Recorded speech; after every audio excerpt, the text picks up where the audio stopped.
খাওয়ার সময় বা আজানের সময় সালামের উত্তর দেওয়া জায়েজ আছে কিনা?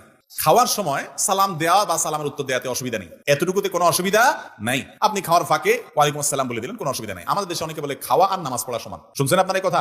বলে যে খাওয়া আর কিসে সমান? নামাজ পড়া সমান। সুবহানাল্লাহ। এটা আমাদের বানানো জাল হাদিস। কোরআন হাদিসে কোথাও খাওয়ারে নামাজ পড়ার সাথে তুলনা করা হয় না। খাওয়া আর নামাজ পড়া যদি সমান হয়, তাহলে খাইতে খাইতে দাঁড়াইতে হবে, খাইতে রুকু করতে হবে, খাইতে খাইতে সেজদা যাইতে হবে নামাজের মতো করে। আবার নামাজ জন্য যেরকম ওযু করছেন, খাওয়ার জন্য ওযু করতে হবে। যদি খাওয়ার নামাজ পড়া সমান হয়, এটা তাহলে বোঝা গেল ভুয়া জিনিস, ভিত্তিহীন জিনিস। খাওয়ার মধ্যে দরকারি এক দুইটা কথা বলা যাবে। একদম খাইতে খাইতে সারাক্ষণ বক বক বক বক করতে থাকে, সেটা আবার উচিত না, খাওয়ার আদবের খেলাফ।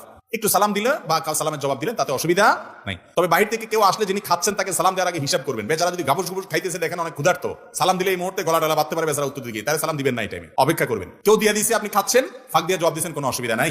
আজানের সময় সালাম দেওয়া নেওয়া যাওয়া করা যাবে কিনা? উত্তর হলো, আজান যখন আমরা শুনবো তখন আজানের জবাব দিব, ওই সময় সালাম না, আজানের জবাব দিতে হবে। এখন কেউ আপনার সাথে দেখা করতে আসছে, আজান চলতেছে, তিনিও সালামের জবাব দিবেন। যার কাছে দেখা করতে